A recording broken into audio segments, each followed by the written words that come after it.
Здравей, аз съм Десиславя Алхаким в поредицата Пътуване към себе си. Не сме се виждали отдавна и сигурно ти прави впечатление, че изглеждам по различен начин. Косата ми е пораснала. И именно тази растяща коса от известно време ме кара да разсъждавам по една тема. И тя е какво се случва, когато ангажиментите, които сме поели към себе си или към другите, вече не са валидни, вече са остарели. Нещо като изтекла им е срока на годност. Разглеждах си наскоро видеята и 22 година има едно невероятно видео. Всъщност това е първото ми видео в тази поредица, защо избрах да бъда с бяла коса. И тогава се чух да казвам, че едва ли не завинаги ще остана с къса коса. И така се случи, че вече бяха минали на 23-та, може би 24-та, 2 години по-късно след това твърдение. Започнах да си давам сметка, че се харесвам с по-дълга коса. Ако ти е любопитно, гледай първото ми видео. И въпреки, че се харесвах с по-дълга коса, не можех да я оставя. Сякаш нещо в мене ми казваше: Деси, ти пое ангажимент до края на дните си да бъдеш с къса коса. И това ме държа около една година в едно такова състояние, в което хем искам косата си малко по-дълга, хем не мога да го направя. И най-накрая, отнеми време да го процесна, и най-накрая си дадох сметка, че се самосаботирам. Че да, за версията ми 22-23 година късата коса беше най-доброто нещо, което можех да направя. Даваше ми толкова сила. Казано е, че човек, когато иска по-динамична, по-енергична енергия, т.е. по друг начин се задава полето. Сега ми е трудно да намеря думи. Далече съм да кажа, че ме свързва с мъжката вибрация, но просто вайбът е друг. И тогава, за това време, онзи вайб беше най-добрия за мен. Когато поставя граници, това беше едно време на поставяне на граници, едно време, когато наистина ми трябваше точно тази категоричност. Някои казват дори, че войниците с къси коси, именно за да са решителни, категорични, бойни, макар че тази дума е леко пресилена, разбира се. И след това, когато тази версия изтече, аз много харесвам, имам много видеа, още колко размисли имам, които не са станали видеа, именно за тези версии. Живеем в един свят, в който версиите са част от нашия език, непрекъснато актуализираме апликации, системи. Само че какво се случва с обещанията, които сме поели? Какво се случва с онези изговорени думи, които са останали назад във времето и които не са валидни за настоящата ни версия? И тъй като обичам да мисля, това ми носи радост да разсъждавам за живота и връзките в него, си дадох сметка, че съм застинала. И когато се опитах да почна да пускам някаква коса, това минало една година, толкова много дълбоко се бях заклещила, толкова много се бях свързала с онова свое обещание. Аз винаги ще бъда с къса коса, че дори когато отидах на фризьор и обяснявах: виж, моля те, пусни ми косата, искам да си видя, имам чуплива коса. Направи така, че да имам просто да избягам от онази къса войнишка прическа. Но явно в аурата ми имало колебания, явно в думите ми не е имало синхрон, т.е. думите ми не са били синхрон с мен самата. Защото фризьорът, който иначе е разбран човек и се грижи за косата ми от доста време, сякаш не ме чуваше, не чуваше думите ми, а усещаше това, което излизаше от мене. Аз не съм готова да имам дълга коса. Не ме слушай какво ти говоря. Режи. Но последния път, сега този януари, значи минало е някакво време, минали са 5 месеца, наистина отзад се беше оформила една дълга коса. Даже имам едно видео, в което представям, просто се радвах на себе си и си казах: колко е яка новата ми версия. Това съм аз. Колко е яко. И така се случи, че точно си казах: това съм аз, това искам от тази коса, и отидах беше януари. Исках съвсем лек тач, просто ретуш такъв, много, много дискретен. И той хвана ножицата и полудях. Така не съм се чувствала тук само жена, на която са й отрязали косата, когато не иска. Може да ме разбере.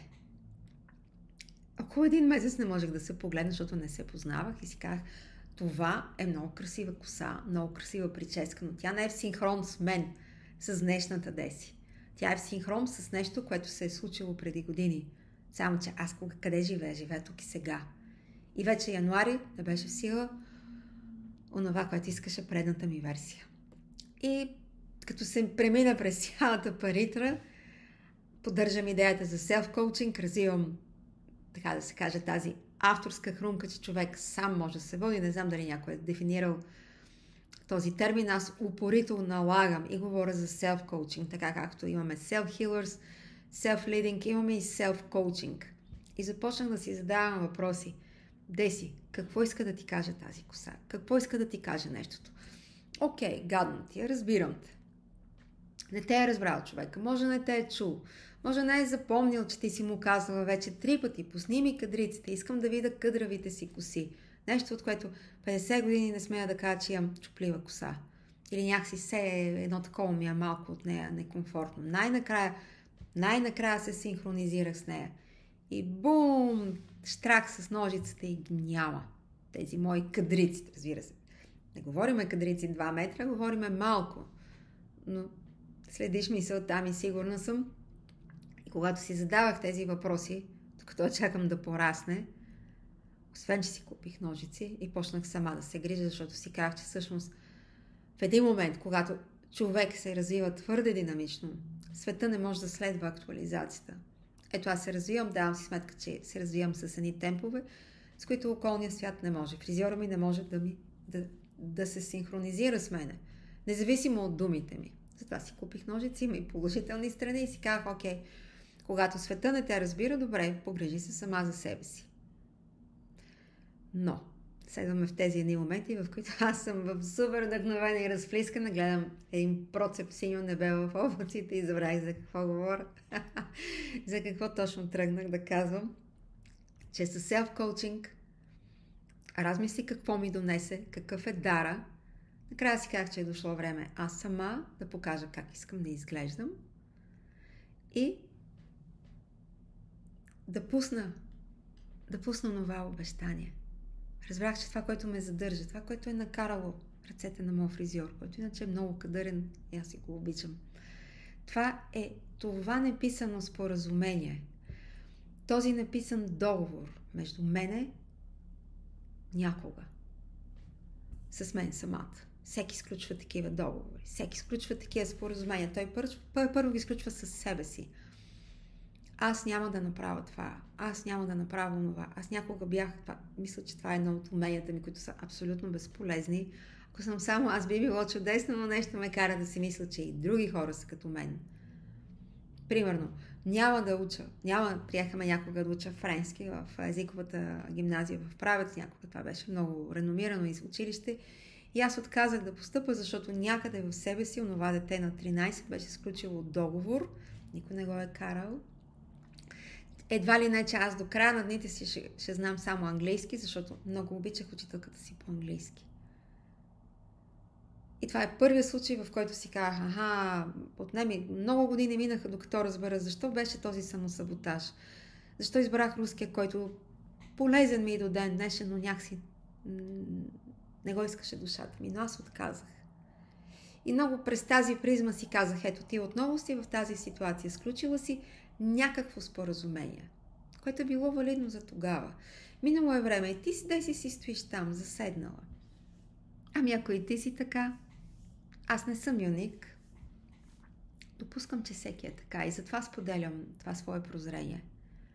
И моята покана към теб днес е: първо, запитай се, има ли нещо, което съм сключил като договор със себе си, ангажимент? Всеки ден ще пия кафе при еди кой си, защото той е добър човек и ще му правя оборот. Или ще си купувам хляба от еди кой си, защото тази жена има нужда да ми каже еди какво си, пък аз съм и приятел. И така нататък. Замисли се колко договори от това естество си сключил. Аз си дах сметка, че списъкът е дълъг. Само, че някои от тях те са с изтекал срок на годност.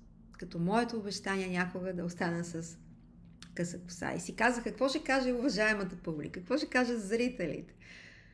Какво ще кажете ти и всички останали, които гледате тези видеа? Деси някога каза, че ще бъде с къса коса, пък сега Деси е с дълга коса. Ето до там стигнах. Какво ще кажат другите? Този ангажимент, който аз вече си дадах сметка, че отказвам да го спазвам, и прозрението, че всеки договор е за определен срок. Ето, плащаме си, всичко се плаща за определен период. Всички такси, наеми, те са срочни, от до. И моята покана първо към мен самата, но аз излязох от това, иначе не бих била имала готовност да натисна бутона запис и да го споделя. И затова замисли се, кои договори са изтекли. Позволи си това нещо да си кажеш. Това вече не е актуално. Така както моята къса коса вече не е актуална. Защото днес, 3 години след това видео, аз искам да имам кадрици, искам да имам по-дълга коса, искам да си слагам фибички, да тествам разни продукти за коса, да си експериментирам, вече сама определям кое на къде е. Това ми носи радост.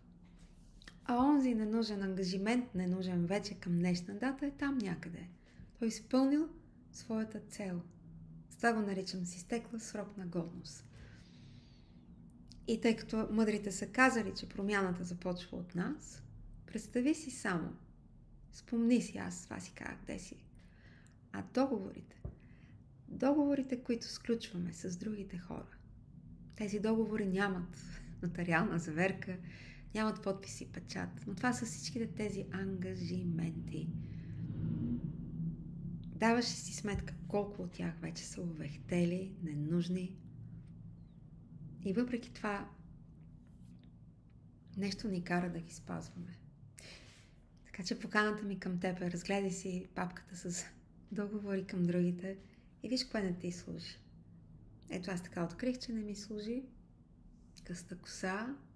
И си казах, окей, публиката, ако обича да ме слуша, тя ще ме слуша и с дълга коса. Ако на някой не харесвам, свободен е да натисне unlike, unfollow.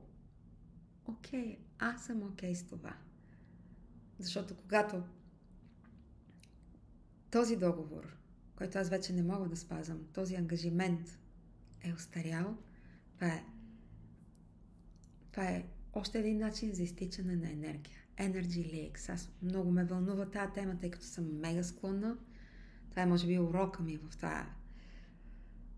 това тяло, в това прераждане. Как да овладея енергийните течове. Как най-ценният ресурс, който имаме, е енергията. Нещо, което винаги ми е бягало и е така изтичало между пръстите ми. Как да го овладея. Как да го овладея и как да го запазя. И едно от тях е прекратяване на ангажиментите с изтекал срок на годност.